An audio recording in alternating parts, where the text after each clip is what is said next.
Hello students, स्वागत है आपका एक बार फिर से आपके अपने यूट्यूब चैनल अविका एजुकेशन पर। मैं हूं Abhishek Sharma, Rajasthan government maths teacher. और इस वीडियो में हम कक्षा 9 की जो गणित की वर्कबुक है उसका कार्यपत्रक 18 सोल्व करने वाले हैं। हमने एक पूरी सीरीज चला रखी है जिसमें हमने कक्षा 9 की वर्कबुक के सारे कार्यपत्रक सोल्व करने का लक्ष्य डिसाइड किया है, ताकि आपकी परीक्षा में कोई भी प्रश्न, सरल प्रश्न छूटे ना और आपका बेसिक कंसेप्ट बहुत ही मजबूत हो जाए। तो इसमें हम जो कार्यपत्रक 18 सॉल्व करने वाले हैं वो निर्देशांक ज्यामिति पे बेस्ड है। इस पे बेस्ड हमने कार्यपत्रक 17 पहले ही सॉल्व कर दिया। अगर आपने वो नहीं देखा है तो अभी पहले जाकर उसको देखें, ताकि आपको बेसिक कंसेप्ट समझने में कोई दिक्कत नहीं आए। इसमें हम भुज, कोटि और निर्देशांक के बारे में बात करेंगे और कैसे हम विभिन्न बिंदुओं के निर्देशांक ज्ञात करते हैं। अगर हमने ये ज्ञात कर लिया तो फिर निर्देशांक ज्यामिति के प्रश्न हमारे गलत नहीं होने वाले। तो चलो शुरू करते हैं वीडियो को। पहला प्रश्न क्या कहता है? चित्र को देखकर निम्न प्रश्नों के उत्तर दीजिए। बिंदु P के निर्देशांक क्या होंगे? तो हमें ये यहाँ पे इसमें दिखाई दे रहा है, ये बिंदु P।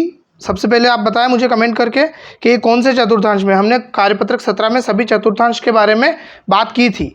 तो यहाँ पे बिंदु P के निर्देशांक, बिंदु P से x अक्ष पर और y अक्ष पर लंब डालते हैं। तो बिंदु P से x अक्ष को हमने मिलाते हैं यहाँ पे, तो ये कहाँ मिल रहा है?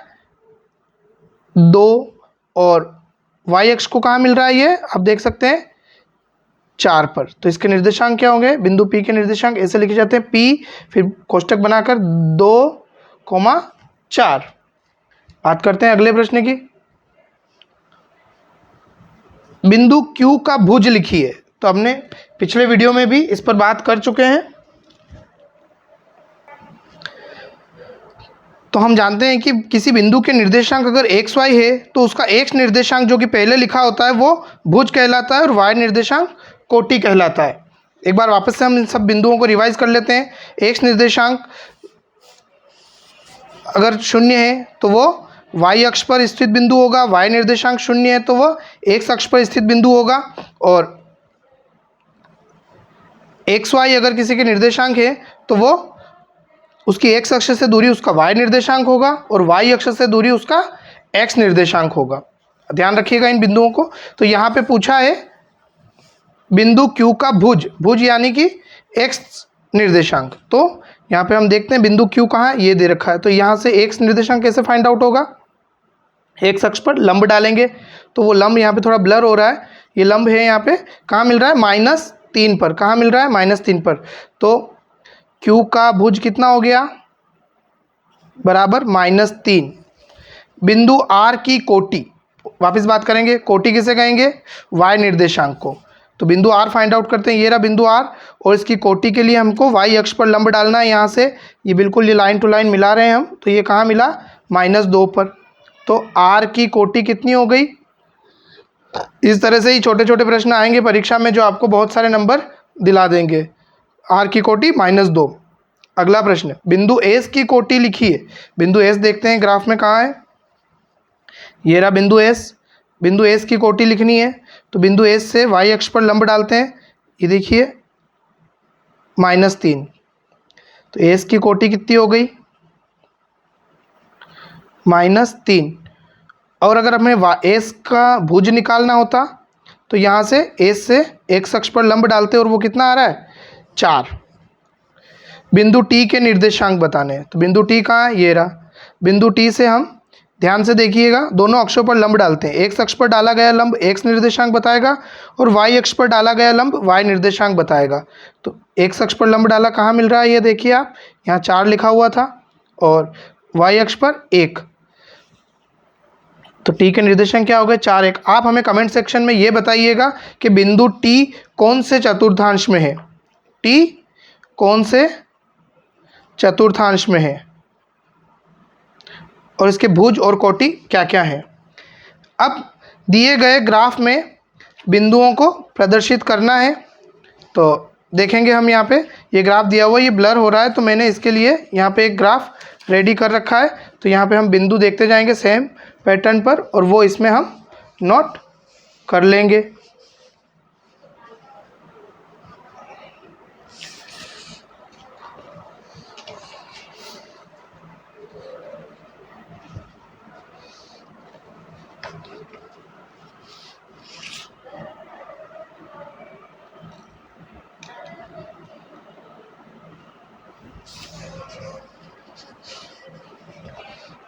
पहला बिंदु क्या है 0 0। तो बात कर ही चुके हैं हम, पिछले कार्यपत्रक में भी बात करी थी कि 0 0 मूल बिंदु को दर्शाता है। तो यहाँ पे ये मूल बिंदु यहाँ रहा, तो ग्राफ में हम नोट कर सकते हैं ये 0 0 वैसे भी मैंने लिख रखा है, देख लीजिएगा आप। अब है बिंदु A 3 2, तो इसका x निर्देशांक कितना है 3 और y निर्देशांक 2।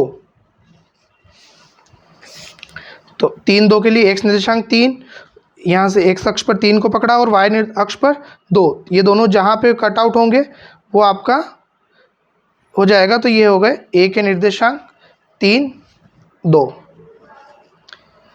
बात करते हैं अगले बिंदु की, -1 2। तो x कितना हुआ -1, ये x -1 और y का है प्लस में, तो ये दोनों को मिलाया यहाँ पे आके मिल रहे हैं। तो ये हो गया हमारा -1 2, और ये कौन सा बिंदु है B बिंदु है, नोट कर लीजिए, देख लीजिए आप भी इस तरह से अपने ग्राफ पेपर में नोट कर लेंगे। यहाँ पे बनाना होता तो यहाँ बनता, और ये वाला यहाँ बन रहा था A B, इनविजिबल है इसमें थोड़ा। C -1 2 की बात करते, -1 -2, तो देखो -1 ये रहा x अक्ष और ये -2 y अक्ष का, अब देख सकते हैं y अक्ष का -2 x अक्ष का -1 यहाँ मिल रहे हैं। तो ये कितना हो गया C -1 -2, यहाँ नोट कर लेता हूँ नीचे -1 -2। एक और क्या दिया हुआ है D 4 -2, तो D में क्या है x अक्ष का है 4 और y अक्ष का है माइनस, तो ये x अक्ष का 4 को चलते हैं और इधर से -2 y को मिलाते हैं, दोनों कहाँ आके मिल रहे हैं यहाँ। तो ये हो गए इसके D 4 -2। इस तरह से हमने 4 बिंदु फाइंड आउट कर लिए हैं। और बिंदु E -3 0, पुनः जिसमें कोई भी एक निर्देशांक 0 होगा वो किसी न किसी अक्ष पर होगा। तो इसमें y निर्देशांक 0 है तो ये x अक्ष पर होगा, ये बताया है मैंने, y निर्देशांक 0 x अक्ष पर और x निर्देशांक 0 y अक्ष पर। तो ये y निर्देशांक 0 है, x अक्ष पर ढूंढते हैं, x अक्ष पर -3 यहाँ पे आ जाएगा क्योंकि देखो इस पर y 0 ही आ रहा है।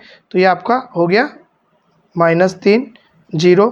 ऐसे ये 0 5 y 0 और x 0 और y 5, तो ये यहाँ पे आ जाएगा y अक्ष पर जिसका x 0 है। क्या नाम है इस बिंदु का F 0 5। इस तरह से हमने सारे बिंदु फाइंड आउट कर लिए।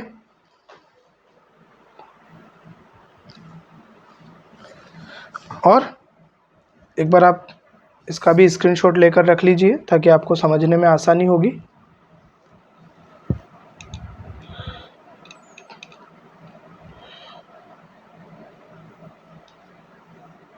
काट लो।